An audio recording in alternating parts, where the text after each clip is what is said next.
할렐루야. 오늘도 예배로 하루를 시작하시는 성도님들을 주님의 이름으로 축복합니다. 찬송가 180장 함께 부르시면서 3월 20일 금요일 새벽 예배 시작하겠습니다.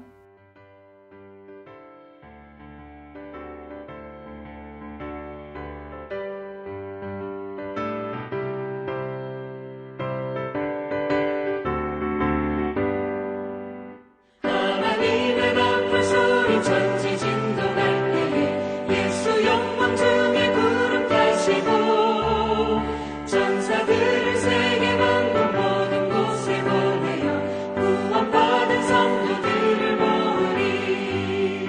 나팔 불 때 나의 이름, 나팔 불 때 나의 이름, 나팔 불 때 나의 이름 부를 때에 잔치 참여하겠네.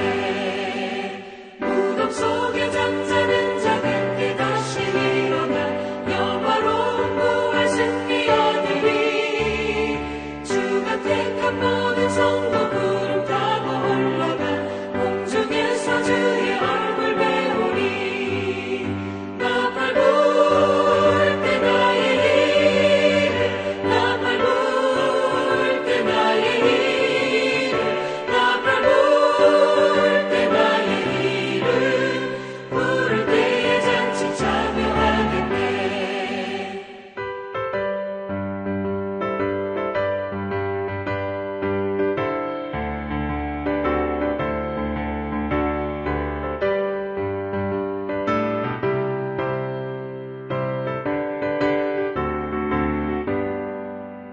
주님 다시 오실 날을 우리 알 수 없으니 항상 기도하고 깨어 있어서 기쁨으로 보좌 앞에 우리 나가서도록 그때까지 참고 기다리겠네. 나팔 불 때 나의 이름, 나팔 불 때 나의 이름, 나팔 불 때 나의 이름 부를 때에 잔치 참여하겠네.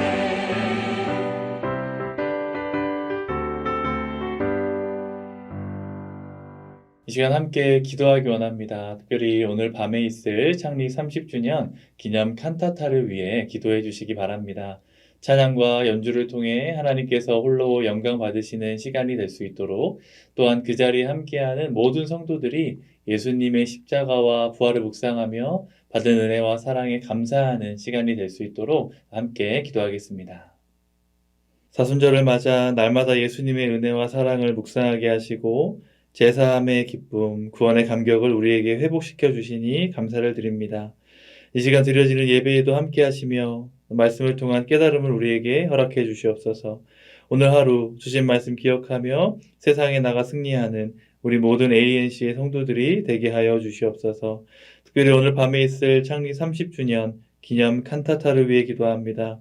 찬양과 연주를 통해 하나님 영광 받아주시고 그 자리에 함께하는 모든 성도들에게 충만한 은혜를 부어주시옵소서. 예수님의 이름으로 기도드립니다. 아멘. 오늘 하나님께서 우리에게 주시는 말씀은 마가복음 13장 1절부터 8절까지입니다. 예수께서 성전에서 나가실 때에 제자 중 하나가 이르되 선생님이여 보소서 이 돌들이 어떠하며 이 건물들이 어떠하니이까. 예수께서 이르시되 네가 이 큰 건물들을 보느냐. 돌 하나도 돌 위에 남지 않고 다 무너뜨려지리라 하시니라. 예수께서 감난산에서 성전을 마주 대하여 앉으셨을 때에 베드로와 야고보와 요한과 안드레가 조용히 묻되 우리에게 이르소서 어느 때에 이런 일이 있겠사오며 이 모든 일이 이루어지려 할 때에 무슨 징조가 있사오리이까. 예수께서 이르시되 너희가 사람의 미혹을 받지 않도록 주의하라.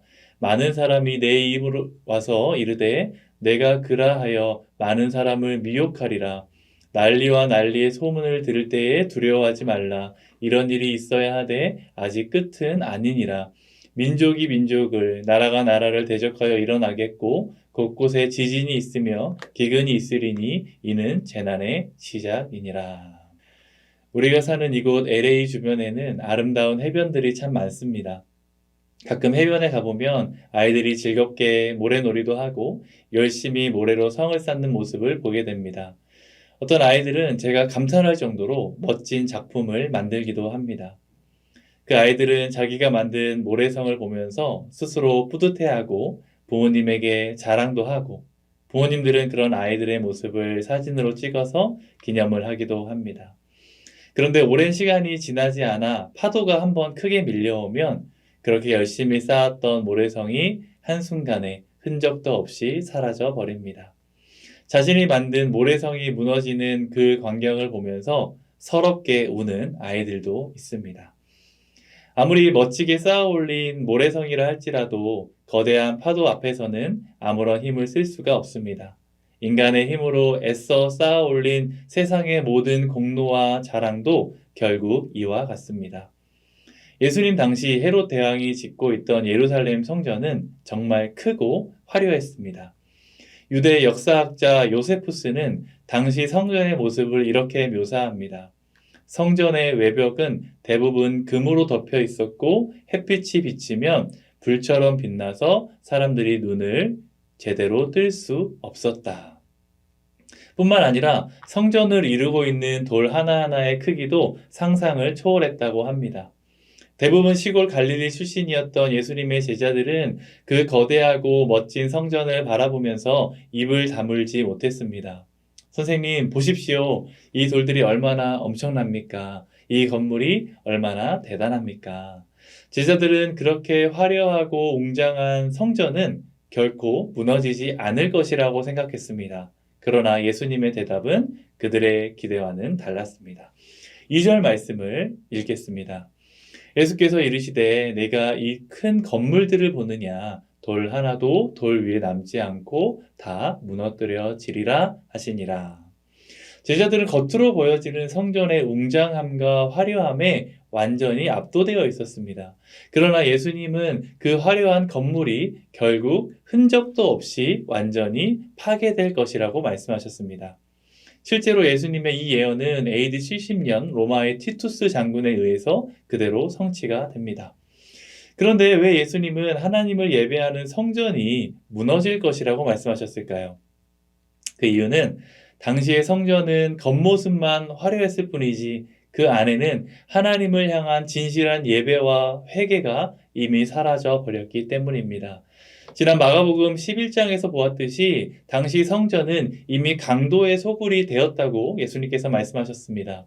겉만 화려해 보일 뿐 그 속은 하나님을 이용해서 내 욕망을 채우려는 인간의 욕심으로 가득 차 있었습니다. 예수님은 아무리 겉이 화려하고 웅장해도 그 중심에 하나님이 계시지 않는다면 결국 해변에 지은 모래성처럼 한순간에 무너질 수밖에 없음을 말씀하신 것입니다. 혹시 우리는 내 인생에 화려한 성전을 짓는 데에 모든 열정과 에너지를 쏟으며 그것만을 위해 살아가고 있지는 않습니까? 남들이 부러워할 만한 명예와 물질, 자녀들의 성공이라는 크고 화려한 돌들을 높이 쌓아 올리면서 하나님 이것 좀 보세요. 제 인생이 꽤 대단하지 않습니까? 라고 스스로 만족하고 있지는 않습니까? 그러나 예수님은 오늘 우리에게 분명히 말씀하십니다. 눈에 보이는 것들, 즉 세상의 것들은 영원하지 않습니다. 내 건강도, 물질도, 명예도 언젠가는 사라질 것들입니다. 우리가 의지해야 할 것은 언젠가 무너질 세상의 화려함이 아니라 영원히 변하지 않는 예수 그리스도 한 분뿐임을 꼭 기억하시기 바랍니다. 이제 감난산에 오르신 예수님께 4명의 제자들 베드로, 야고보, 요한, 안드레가 조용히 다가와 묻습니다. 4절입니다.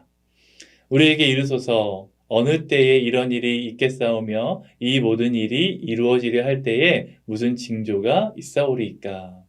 제자들의 관심은 언제 그 일이 일어날지 그리고 어떤 징조가 보일지에 집중되어 있었습니다. 이렇게 인간은 미래가 불안하고 위기가 찾아오면 자꾸 날짜를 알고 싶어하고 눈에 보이는 특별한 표적을 쫓게 되어 있습니다. 그런데 예수님은 시기와 징조를 구체적으로 알려주시는 대신 제자들이 앞으로 그 위기의 시대를 어떤 태도로 살아가야 할지를 가장 먼저 말씀해 주셨습니다. 5절과 6절입니다. 예수께서 이르시되 너희가 사람의 미혹을 받지 않도록 주의하라. 많은 사람이 내 이름으로 와서 이르되 내가 그라하여 많은 사람을 미혹하리라. 위기의 시대에 사람들의 마음속에는 극심한 불안과 공포가 찾아옵니다. 그리고 사탄은 바로 그 틈을 노립니다. 가장 먼저 찾아오는 것이 바로 거짓 구원자들입니다. 자기가 메시아라고 주장하며 불안에 떠는 사람들을 유혹하는 이단과 거짓 가르침들이 곳곳에서 일어난다는 것입니다. 세상은 끊임없이 우리를 불안하게 만듭니다. 경제가 무너진다. 새로운 전염병이 돈다. 전쟁이 계속될 것이다. 이런 뉴스들이 매일같이 쏟아집니다. 그럴 때 사탄은 우리에게 다가와 속삭입니다. 언제까지 보이지 않는 하나님만 믿고 답답하게 기도만 하고 있을래? 당장 앞날이 불안한데 한인타운에 유명하다는 무당을 찾아가서 물어보든가. 또 미래를 예언해 준다는 사람을 찾아가서 속 시원한 답이라도 한번 들어봐라. 사람들은 앞날이 불안하니까 어떻게든 미래를 미리 알아내서 그 두려움을 내 힘으로 통제해 보려고 합니다. 그래서 교회를 다니면서도 무당을 찾거나 내가 신에게 직접 계시를 받았다. 나는 마지막 때를 정확하게 알고 있다. 이렇게 거짓말하는 사람들을 찾기도 합니다. 그러나 참된 신앙은 내일 무슨 일이 일어나든 인생의 주인이신 하나님께서 나와 함께 하심을 믿고 하루하루를 감사함으로 살아가는 것입니다. 위기의 때일수록 불안감에 쫓겨 세상의 미혹에 흔들리지 말고 오직 하나님의 말씀 위에 굳게 서시기를 바랍니다. 예수님은 분명하게 말씀하십니다. 미혹을 받지 않도록 주의하라. 세상이 흔들리고 삶이 불안할수록 우리는 영적으로 깨어 있어야 합니다. 위기의 순간일수록 더욱 십자가를 단단히 붙잡고 말씀의 자리, 기도의 자리로 나아가 하나님의 음성에 귀를 기울여야 합니다. 우리가 하나님 앞에 무릎 꿇는 지금 이 시간이 세상의 모든 미혹을 이겨내고 내 영혼을 지키는 가장 강력한 능력이 될 줄 믿습니다. 예수님은 마지막으로 앞으로 일어날 세상의 징조들에 대해 구체적으로 말씀하십니다. 7절과 8절을 보면 난리와 전쟁의 소문이 들리고 민족과 나라가 서로 대적하며 곳곳에 지진과 기근이 일어날 것이라고 말씀하셨습니다. 듣기만 해도 가슴이 내려앉는 두려운 말씀입니다. 그런데 예수님은 7절에서 아주 놀라운 말씀을 하십니다. 그때 두려워하지 말라는 것입니다. 세상이 뒤집히고 곳곳에서 재난이 터지는 엄청난 위기 속에서도 우리가 두려워하지 않을 수 있는 이유가 8절 마지막 부분에 기록되어 있습니다. 이는 재난의 시작이니라. 우리말 성경에는 재난이라고 번역되어 있지만 헬라어 원어인 오딘이라는 단어는 사실 출산하는 여인의 산통을 의미합니다. 임산부가 아이를 낳을 때 겪는 진통은 뼈를 깎는 것처럼 고통스럽고 힘듭니다. 그러나 그 어머니는 그 고통 속에서도 결코 절망하지 않습니다. 이유는 그 고통은 죽음을 향해 가는 멸망의 고통이 아니라 새 생명을 낳기 위한 희망의 고통이기 때문입니다.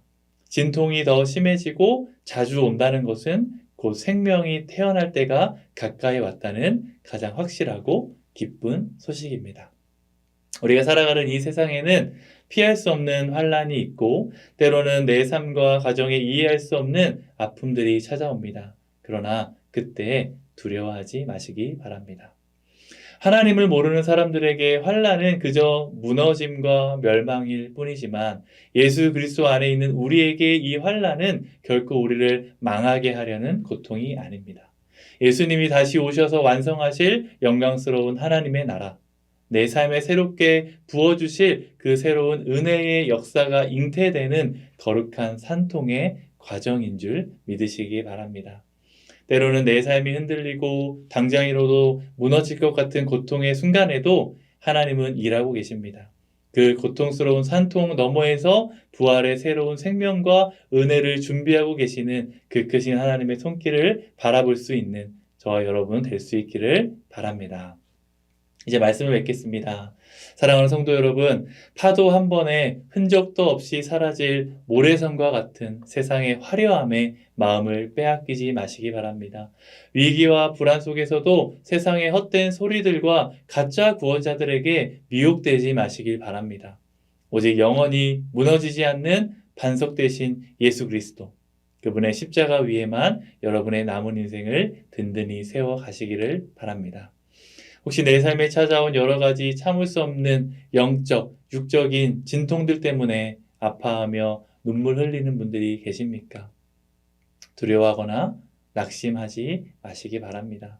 그 고통은 나를 살리고 새롭게 빚으시려는 거룩한 산통인 줄 믿습니다. 그 아픔 너머에는 주님이 친히 예비하신 가장 찬란하고 새로운 생명의 열매가 우리를 기다리고 있음을 믿음의 눈으로 볼 수 있기를 바랍니다.